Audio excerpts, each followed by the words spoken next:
Welcome and thank you for watching English News Bulletin on RTA News with me, Suleiman Talash. We begin with an administrative meeting was held under the chairmanship of Dr. Mullah Abdulwasi, Director General of the Office of the Prime Minister.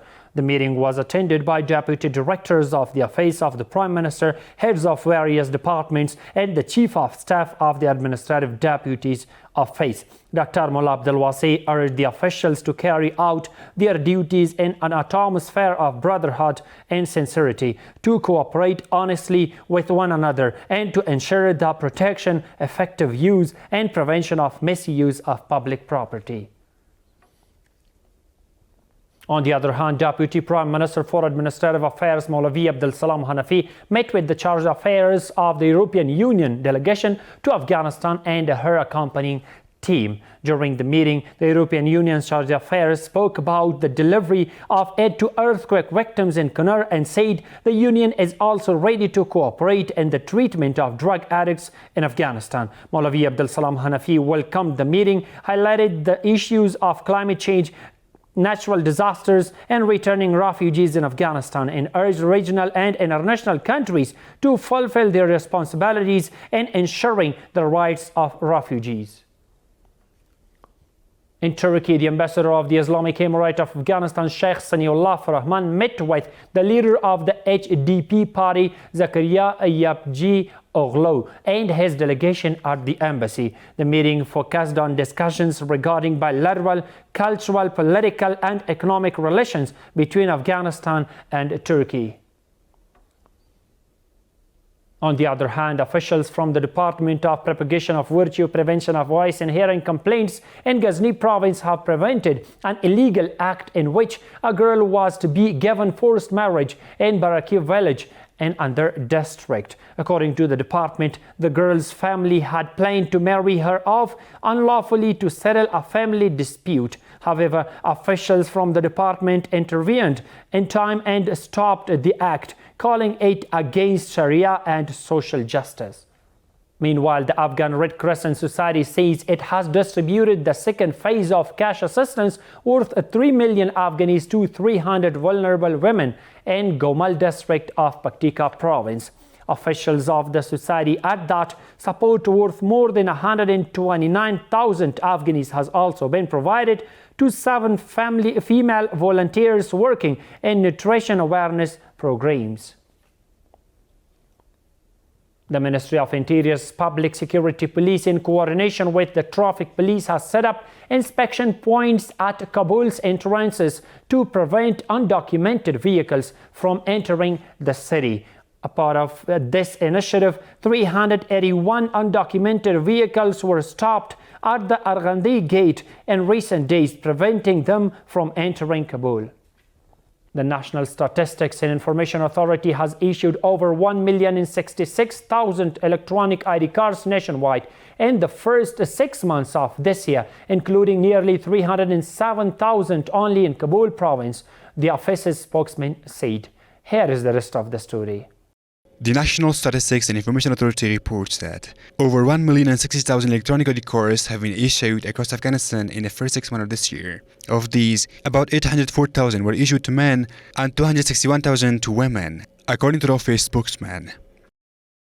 The National Statistics and Information Authority distributed electronic ID cards to 1,066,067 citizens across the country during the first 6 months of the year 2024 through distribution branches and easy service centers. Of these, 804,789 were men and 261,278 were women. The office spokesman added that, after Kabul, the highest number of electronic ID cards were distributed in Herat, Kandahar, Nangarhar, and Balkh provinces during this period. The highest number of electronic ID cards was distributed in Kabul with nearly 307,000. This was followed by Herat with 121,116, Nangarhar with 64,470, Kandahar with 37,740, and Balkh with 35,019. Since the launch of the electronic ID card program, 16.56 million citizens across Afghanistan have received their cards. The Director of Disaster Management Department in Logar Province, in coordination with the International Demining Organization HALO Trust, conducted an operation in the Abchagan district of Pule Alam, the provincial capital. As a result, 150 grams of explosives and several other materials were safely destroyed. The National Environmental Protection Agency has accused the UN of a double standard in tackling climate change, urging stronger support for Afghans. Head of the agency, Maulavi Matiul Haq Khalis, called on the world, scientific institutions and the media to help raise public awareness and join efforts to address Afghanistan's environmental challenges. Let's have a look to the rest of the story. In a seminar on public awareness organized by National Environmental Protection Agency in collaboration with the Ghalib University, officials accused the UN of taking a dual approach to combating climate change in Afghanistan. They urged the international community not to politicize humanitarian aid and support the country's environmental efforts. At the global level, billions of dollars have been allocated by governments to address this issue, in which Afghanistan also has its share. Unfortunately, the international community is treating Afghanistan in contradiction to humanitarian principles and is looking at the Afghan people and society with indifference. This is deeply regrettable. Meanwhile, the agency's head of climate change identified droughts, floods, rising poverty, and migration as the country's main climate-related challenges. Poverty and migration can be among the consequences of climate change, along with destruction of vegetation, food shortage, the rise in human, plant and animal disease, forest fires and land degradation, all of which are causes and effects of climate change. Experts, however, emphasize that public responsibility combined with support from industrialized countries is key to combating climate change in Afghanistan. Climate change is a major catastrophe. Unfortunately, we do not have the necessary capacity to prevent it at the extent required. However, each of us is responsible as an individual to take action. There is a need for global cooperation, national efforts, and individual awareness. Floods across several provinces, along with droughts, poverty and migration, are clear signs of climate change in Afghanistan. And officials at the Islamic Emirate have always called the international community to address these challenges. The Directorate of Rural Rehabilitation and Development in Paktia Province has monitored the ongoing development projects in Zermatt district.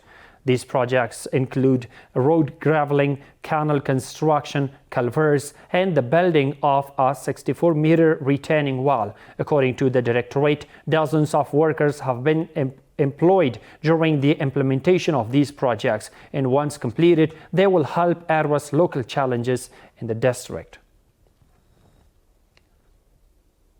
The Interior Ministry reports that security forces have arrested a group of professional robbers in the Muhammad Agha district of Logar province. According to the ministry, the individuals were caught in the act of theft, and a vehicle, a motorcycle, 3 weapons and some military equipment were also seized from the arrested individuals.